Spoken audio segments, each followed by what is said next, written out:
Hello, Chetna. Hello, Chetna. Yes, sir.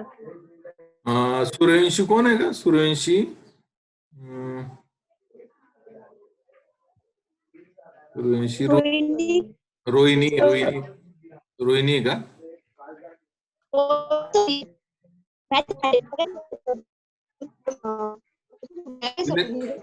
तिने पण घेतले ऍडमिशन? हो सर. हा, मग तिचा नंबर ग्रुपवर टाकशील? हो सर. ग्रुपला टाकून द्यायचा, मग म्हणजे मी ऍड करून घेईल तिला. हो सर. व्हॉट्सअप नंबर असेल तिच्याशी बोलून घ्या लागल्यास.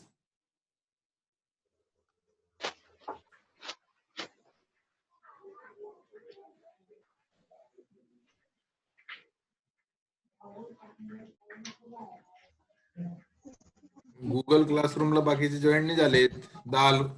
10 स्टुडंट दिसत आहेत.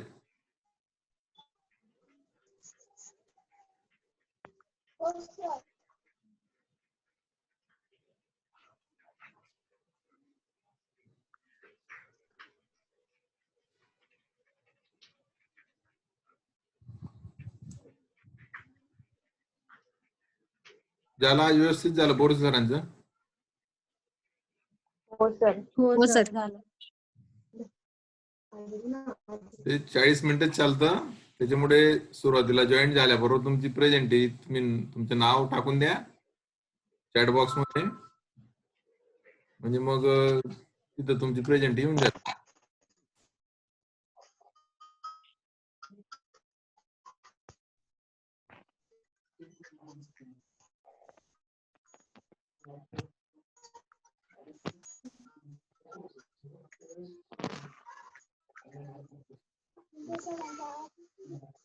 करू का स्क्रीन शेअरिंग? हो सर. हो सर.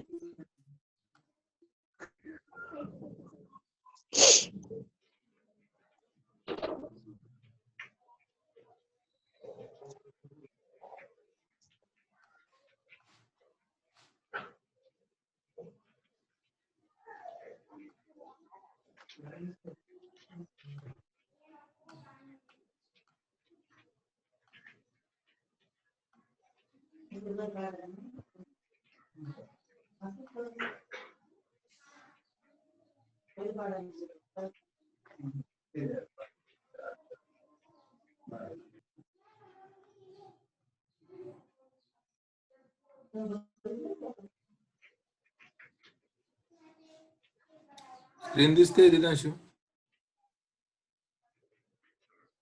हो सर, दिसते.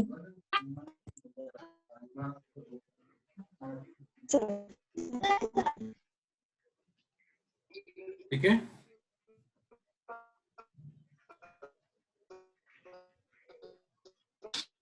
तर आपण काल फिक्स्ड रजिस्टर पाहिले आणि व्हेरिएबल रजिस्टरचं इंट्रोडक्शन पाहिलं. The variable registers are commonly called as rheostats. Rheostat जे साईज मध्ये लार्ज असतात त्यांना रिओस्टॅट म्हणतो आपण. Small variable registers are called as potentiometer और pot. Variable registers normally used in radio and audio equipment for volume control and contrast and brightness control in TV sets. त्याच्यात दोन type पडतात variable रेजिस्टरचे, एक carbon type आणि second wire bound type. तो wire bound type हा जो आहे हा रेओस्टॅटच असतो. वायर बाउंड टाइप जो रेजिस्टन्स आहे, तर पहिला टाइप आपण पाहतोय कार्बन टाइप पोटेन्शिओमीटर्स. या ठिकाणी फिगर मध्ये कार्बन टाइप पोटेन्शिओमीटर दिसतोय. कार्बन टाइप पोटेन्शिओमीटरचे कन्स्ट्रक्शन आहे, पहिली फिगर, दुसरी फिगर आणि तिसरी फिगर. तिसरी फिगर ही इक्विव्हॅलंट सर्किट आहे. पहिल्या फिगर मध्ये आपण कन्स्ट्रक्शन पाहतोय. 1 नंबर, 2 नंबर, 3 नंबर असे 3 टर्मिनल असतात. 2 नंबरचे टर्मिनल सेंटरला असेल, त्या 2 नंबरच्या टर्मिनलला एक वायफर असतो, मेटॅलिक वायफर असतो. तर आपल्याला माहिती आहे वायफर काय काम करतो, तो टू अँड फ्रो मूव्ह होतो. तर गाडीच्या ग्लासवर जो वायफर असतो तसं त्याला वायफर नाव दिलेलं आहे. 1 नंबर टर्मिनल पासून तर 3 नंबर टर्मिनल पर्यंत हाफ सर्कल सिरॅमिक सीट असतं. त्या सिरॅमिक सीटवर कार्बन मटेरियल डिपॉझिट केलेलं आहे. म्हणजे 1 नंबर टर्मिनल आणि 3 नंबर टर्मिनल या टर्मिनल्स मध्ये कार्बन कॉम्पोजिशन किंवा कार्बन मटेरियल डिपॉझिट केलेलं आहे युनिफॉर्म थिकनेसने. 2 नंबरच्या टर्मिनलला वायफर अटॅच केलेला आहे आणि त्या वायफरला एक शाफ्ट असणार आहे. तो शाफ्ट आपण मूव्ह केला तर क्लॉकवाईज आणि अँटी क्लॉकवाईज अशा पद्धतीने तो शाफ्ट मूव्ह होतो. तर अँटी क्लॉकवाईज जर तो शाफ्ट मूव्ह केला तर रेजिस्टन्स कमी होत जातो, क्लॉकवाईज केला तर वाढत जातो. आता त्याच्या खाली पहिल्या फिगर मध्ये 1 नंबरचे टर्मिनल आणि 3 नंबरचे टर्मिनल याच्यामध्ये काय जोडलेलं आहे, पॉवर सप्लाय जोडलेला आहे. 1 नंबर आणि 3 नंबर, बरोबर. 1 नंबर आणि 3 नंबर मध्ये जर पॉवर सप्लाय जोडला आणि तुम्ही शाफ्ट कितीही व्हेरी केला तरी तिथे रेजिस्टन्स व्हेरी होणार नाही. आलं लक्षात? 1 नंबर आणि 3 नंबर मी रेड पेनने ते कनेक्शन केलंय. 2 नंबर नाहीये, 2 नंबरला क्रॉस केलंय. तर 1 नंबर आणि 3 नंबर मध्ये पॉवर सप्लाय जोडला, डीसी पॉवर सप्लाय. तर जो शाफ्ट आहे किंवा जो वायफर आहे त्याला किती क्लॉकवाईज किंवा अँटी क्लॉकवाईज फिरवलं तरी रेजिस्टन्स व्हेरी होणार नाही, कारण 2 नंबरचे टर्मिनल कनेक्टच केलेले नाही. 2 नंबरचे टर्मिनल कनेक्टच केलं नाही. आता आपण दुसऱ्या फिगरकडे जाऊ. आता दुसऱ्या फिगर मध्ये 1 नंबर टर्मिनल आणि 3 नंबर टर्मिनल याच्यामध्ये पॉवर सप्लाय लावला. 1 नंबर टर्मिनल आणि 3 नंबर टर्मिनल वरच्या साईडला पॉवर सप्लाय लावलेला आहे. 2 नंबरच्या टर्मिनल मध्ये आणि 3 नंबरच्या टर्मिनल मध्ये काय घेतलेलं आहे, आउटपुट व्होल्टेज घेतलेलं. 2 नंबर आणि 3 नंबरच्या टर्मिनल मध्ये आउटपुट व्होल्टेज घेतलेलं आहे. म्हणजे काय झालं, 1 नंबर आणि 3 नंबर याच्यामध्ये पॉवर सप्लाय लावला आणि 2 नंबर आणि 3 नंबर मध्ये आउटपुट घेतलं. तर हा जो शाफ्ट आहे, हा शाफ्ट आपण अँटी क्लॉकवाईज फिरवला तर रेजिस्टन्स कमी येईल आणि क्लॉकवाईज फिरवला तर रेजिस्टन्स जास्त येईल. मग हे पॉवर सप्लायचे जर व्होल्टेज आपण फिक्स 5 व्होल्ट ठेवलं तर जसं रेजिस्टन्स वाढत जाईल तसा करंट किंवा व्होल्टेज कमी होत जाईल आणि रेजिस्टन्स कमी केला आपण तो व्होल्टेज, आउटपुट व्होल्टेज वाढत जाईल. तर अशा पद्धतीने 1 नंबर टर्मिनल आणि 3 नंबर टर्मिनल याच्यामध्ये रेजिस्टन्स आहे. जे डॉट दाखवलेले आहेत ती रेजिस्टन्सच्या पाथ येतो 1 नंबर 3 नंबर टर्मिनल मध्ये. म्हणून इकडे आता इक्विव्हॅलंट सर्किट काढलेलं आहे. इक्विव्हॅलंट सर्किट मध्ये हा पॉवर सप्लाय 1 नंबर मध्ये आणि 3 नंबर मध्ये पॉवर सप्लाय लावला आणि या ठिकाणी व्हेरिएबल रेजिस्टन्सचा सिम्बॉल आहे. हा 1 आणि 3 मध्ये रेजिस्टन्स दाखवला आहे, परंतु त्याला एरो दाखवलेला आहे. एरो दाखवला तर ते किती नंबर टर्मिनल आहे? 2 नंबर टर्मिनल आहे. आणि हे खालून 3 नंबर, 2 आणि 3 मध्ये आपल्याला काय मिळणार आहे? Output voltage. मग हे व्होल्टेज आपण फिक्स ठेवलं 5 व्होल्ट. आणि जर 2 नंबरचं टर्मिनल म्हणजे वायफर, 2 नंबरचे टर्मिनल म्हणजे वायफर जर आपण व्हेरी केलं क्लॉकवाईज और अँटी क्लॉकवाईज, तुमचा रेजिस्टन्स व्हेरी होईल आणि आउटपुट व्होल्टेज सुद्धा व्हेरी होईल. म्हणून या रेजिस्टन्सला, जो 1 नंबर आणि 3 नंबर मधला जो रेजिस्टन्स आहे त्याला काय म्हणायचं? Variable resistance. मग हा कार्बन टाईप पोटेन्शिओमीटर. तर हा स्मॉल साईज मध्ये बनतो. स्मॉल साईज मध्ये याचं कन्स्ट्रक्शन असतं. तर आता खाली त्याचं कन्स्ट्रक्शन डिटेल दिलेलं आहे. Figure shows the construction of potentiometer in this type a movable metal pointer. म्हणजे 2 नंबरचं टर्मिनल जे आहे ते मुव्हेबल मेटल पॉइंटर असेल, known as a wiper, moves on a circular carbon resistive track. म्हणजे 1 नंबर टर्मिनल ते 3 नंबर टर्मिनलवर carbon resistive track असणार आहे. This wiper is attach to a shaft. It may be metal और plastic shaft. म्हणजे तो जो मेटल पॉइंटर आहे, त्या मेटल पॉइंटरला काय लावलेला असेल? एक शाफ्ट लावलेला असेल. तो एक तर मेटलचा असेल किंवा प्लॅस्टिकचा असेल. त्याच्यानंतर resistive carbon material is deposited on a bakelite piece. म्हणजे 1 नंबर 3 नंबरचं जे हाफ सर्कल दिसतंय ते हाफ सर्कल म्हणजे ब्रॅकेलाइट सीट असेल, ब्रॅकेलाइट पीस असेल. Variable resistors always have 3 terminals. हे महत्वाचे. फिक्स्ड रेजिस्टरला 2च टर्मिनल असतात आणि व्हेरिएबल रेजिस्टन्सला किती टर्मिनल असतात? तर 3 टर्मिनल असतात. हे लक्षात ठेवा. व्हेरिएबल रेजिस्टन्सचे 3 टर्मिनल असतात आणि फिक्स्ड रेजिस्टरचे 2च टर्मिनल असतात. तर variable resistor always have 3 terminals. Terminal 1 and 3 are fixed. 1 number आणि 3 नंबर टर्मिनल फिक्स आहे, ते त्याच्यात काही बदल होणार नाही. आणि 2 नंबर टर्मिनल काय आहे? 2 number terminal as a variable terminal. ज्या ठिकाणी आपण 2 नंबरला शाफ्ट लावलेला आहे, तो शाफ्टच्या साहाय्याने वायपर मूव्ह होईल, म्हणून तो 2 नंबरचे टर्मिनल हे व्हेरिएबल टर्मिनल आहे. When terminal 1 and 3 are connected in circuit, you will give fixed and maximum resistance. ज्यावेळेला 1 आणि 3 नंबरचे टर्मिनल तुम्ही सर्किट म्हणजे पहिली फिगर, पहिल्या फिगर मध्ये आपण 1 नंबर टर्मिनल आणि 3 नंबर टर्मिनल कनेक्ट केलं आणि पॉवर सप्लाय लावला, तर पूर्ण जो रेजिस्टन्स आहे तो मॅक्सिमम रेजिस्टन्स त्यावेळेला सर्किटमध्ये काम करेल.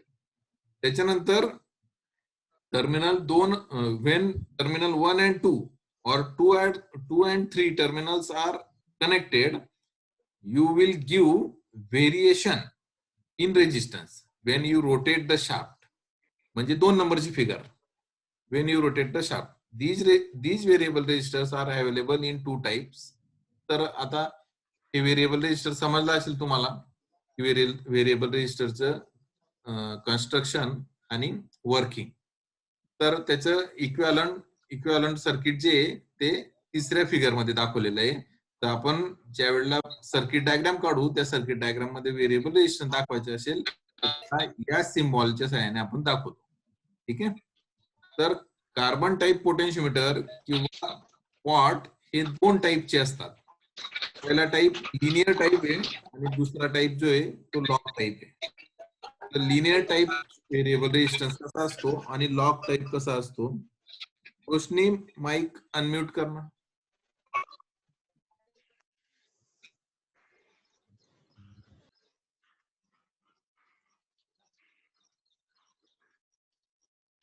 आता या स्कॅनिंग मध्ये सगळ्यात वरती थोडस स्कॅनिंग राहून गेलेलं आहे. दिसतंय का वरची फिगर? पूर्ण नाही दिसत आहे सर. हा पूर्ण नाही ती हा दिसते. स्कॅनिंग. हा थोडस ते हाफ सर्कल आहे. हाफ सर्कल लक्षात घ्या. हाफ सर्कल दिसतंय ना?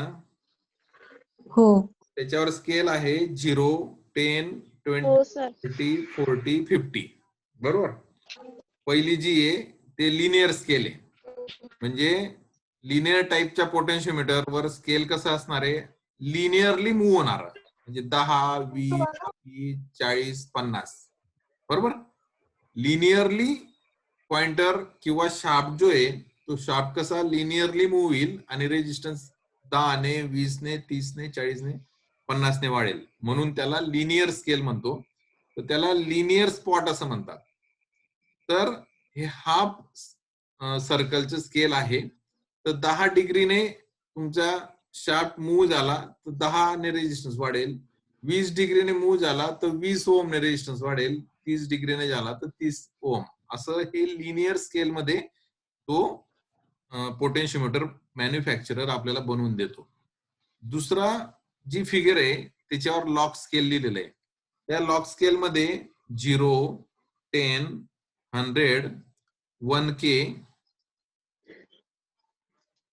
10K आणि 100K दिसतंय.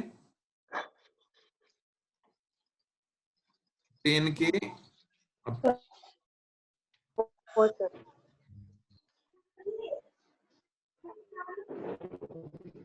10, 100 म्हणजे 10 पटीने वाढलं. 100चं 1K झालं. 1K म्हणजे 1000 ओम. 10K 10 पटीने वाढलं आणि 100K. तर हे लॉक स्केल जे 10च्या पटीमध्ये वाढतंय तर हे लॉक स्केल आहे. या लॉक स्केलवर आपण शार्प जसा मूव्ह केला 10 डिग्रीने मूव्ह केला तर 10 म्हणजे 10 ओम वाढेल. 20 डिग्रीने मूव्ह केला तर 100 ओम वाढेल. 30 डिग्रीने मूव्ह केला तर 1000 ओम अँड सो ऑन. ठीक आहे. मग लॉक स्केल आणि लिनियर स्केल लक्षात आलं.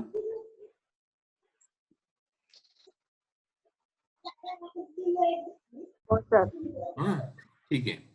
तर in linear potentiometer resistance varies with linear rate.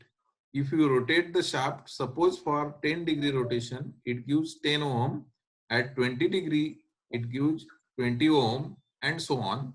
But in non-linear potentiometer resistance varies in log scale. म्हणजे 0, 10, 100, 1K हे नॉन लिनियर स्केल आहे. याच्यात लिनियरिटी म्हणून त्याला नॉन लिनियर स्केल आणि त्याला लॉग स्केलही म्हटलं जातं.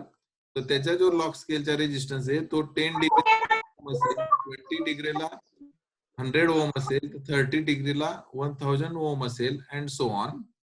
तर linear type spots are marked with, तर या ठिकाणी इन्व्हर्टेड कॉमा मध्ये लिहिलेलं आहे.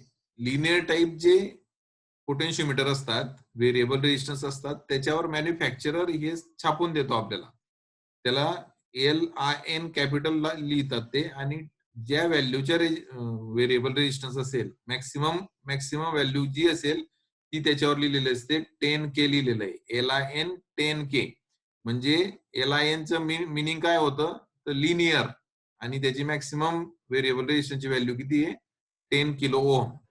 आणि लॉग टाईप असेल तर 3 किलो मध्ये लिहिलेलं आहे. लॉगचा LOG कॅपिटल असेल आणि 10K त्याची मॅक्सिमम व्हॅल्यू असेल. तर मॅन्युफॅक्चरर आपल्याला ज्यावेळेला व्हेरिएबल रेजिस्टन्स तयार करून देतो तर तो त्याच्यावर त्याचे स्पेसिफिकेशन, त्याच्या मॅक्सिमम रेजिस्टन्स किती असेल हे तो त्या ठिकाणी प्रिंटच करून देतो.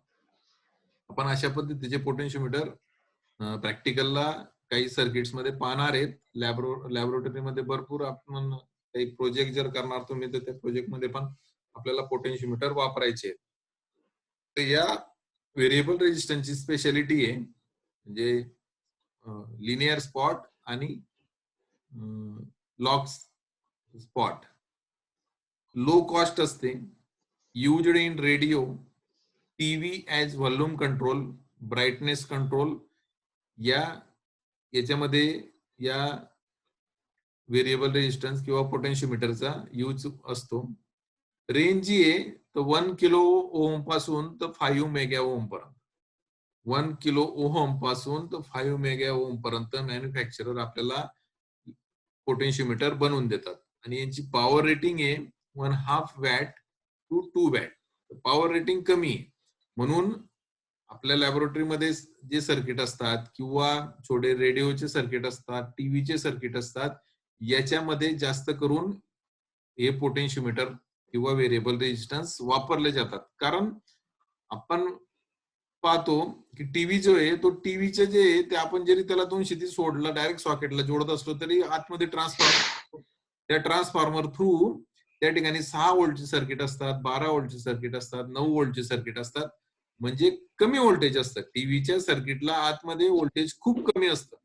फक्त ती जी सीआरटी ट्यूब असते आतमध्ये, पिक्चर ट्यूब म्हणतो आपण तिला व्होल्टेज जास्त लागतं, तिला व्होल्टेज वेगळं दिलेलं असतं. परंतु ही बाकीची सर्किटरी असते टीव्ही मधले तिला कमी व्होल्टेज असतं आणि म्हणून कमी व्होल्टेजसाठी पॉवर रेटिंग जी आहे ती 1.5 वॅट आणि 2 वॅट भरपूर होते. मग हे जे लिनियर पोटेन्शिओमीटर्स आहेत किंवा लॉग स्केल पोटेन्शिओमीटर्स आहेत हे टीव्ही सेट्स मध्ये किंवा रेडिओ सेट्स मध्ये जास्त करून वापरले जातात. पॉवर रेटिंग कमी म्हणजे पॉवर कंझम्पशन कमी होतं ना. टीव्हीला जास्त पॉवर कंझम्पशन होतं का? नाही होत. तर त्याच्यामध्ये या लिनियर पोटेन्शिओमीटरचा यूज असतो. तर सेकंड टाईप आहे वायर बाउंड पोटेन्शिओमीटर्स. तर त्याचे कन्स्ट्रक्शन दाखवलेलं आहे फिगर मध्ये. त्यालाच रेओस्टॅट असं म्हणतो. तुम्ही फिजिक्सच्या लॅबोरेटरीमध्ये 11वी 12वी पासून पाहतायत. वायर बाउंड रेजिस्टर असतो, त्याला 2 फिक्स टर्मिनल असतात.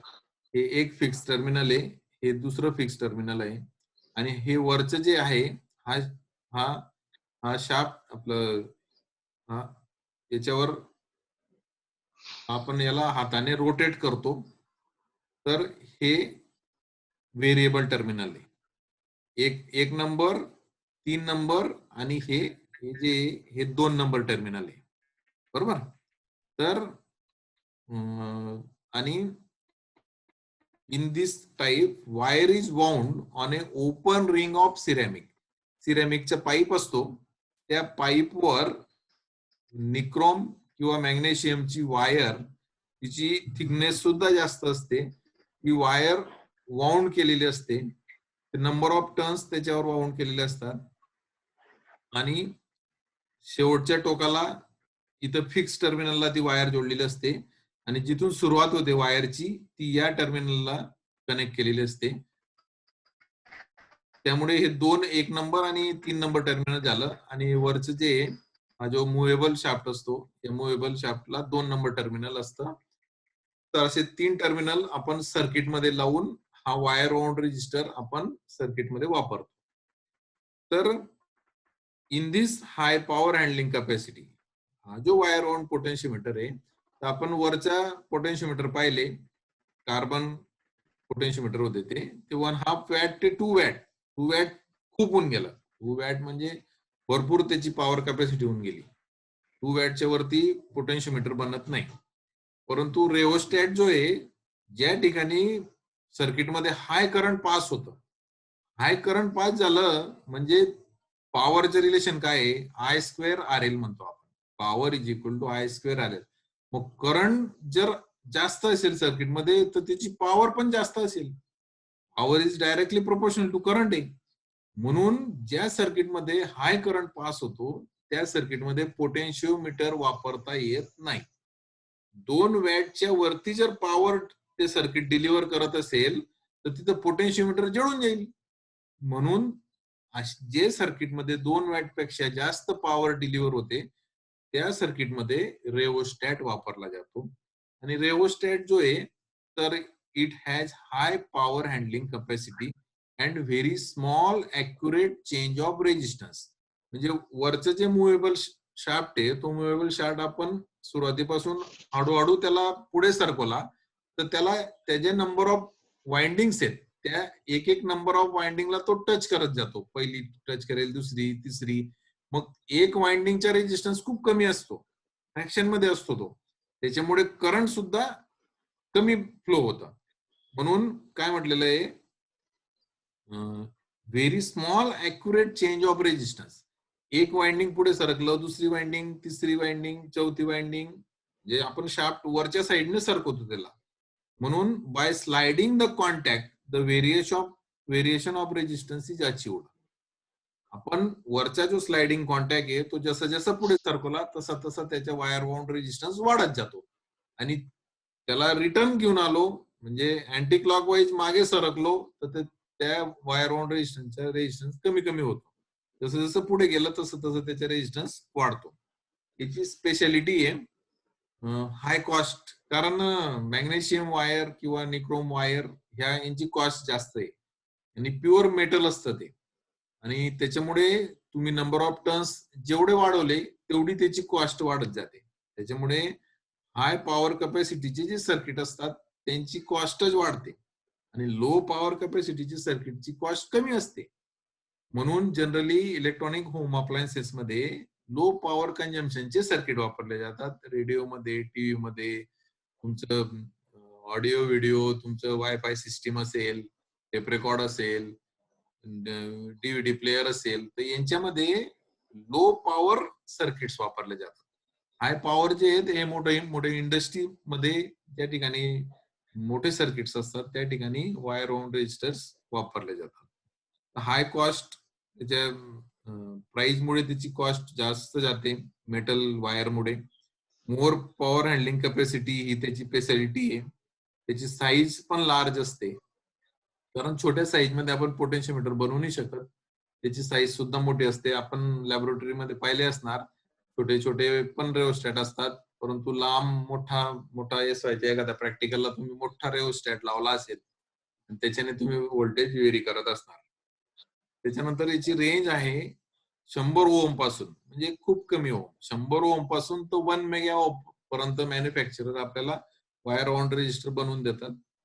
त्याची पॉवर रेटिंग पहा 2 वॅट पासून, म्हणजे साधा कार्बन पोटेन्शियोमीटरची पॉवर रेटिंग 2च वॅट आहे. याची पॉवर रेटिंग 2 वॅट पासून सुरुवात होते. 2 वॅट पासून तर 100 वॅट पर्यंत वायर ऑन रेजिस्टरची पॉवर रेटिंग आहे. तर हे व्हेरिएबल रेजिस्टन्स 2 टाईपचे पाहिले आपण. एक कार्बन पोटेन्शियोमीटर, कार्बन पोटेन्शियोमीटरचे 2 टाईप पडतात, लिनियर टाईप आणि लॉग टाईप. त्याच्यानंतर दुसरा व्हेरिएबल रेजिस्टन्स पाहिला wire on potentiometer.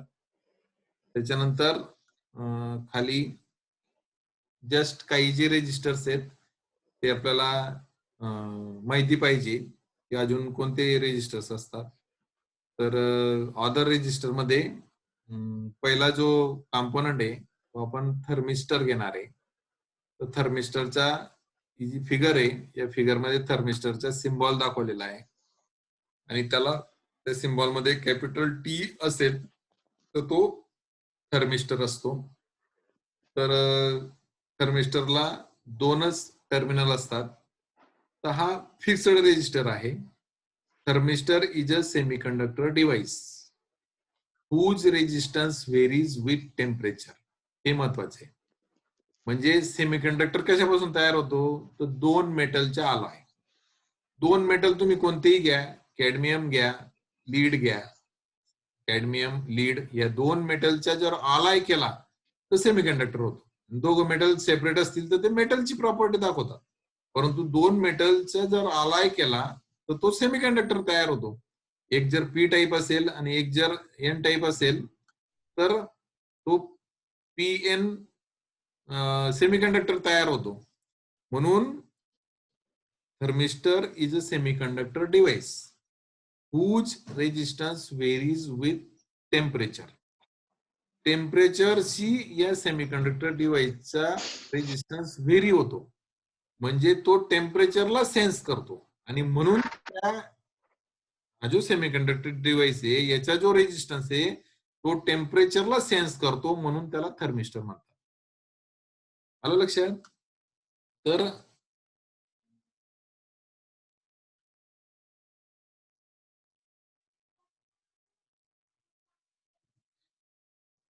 when resistance decreases with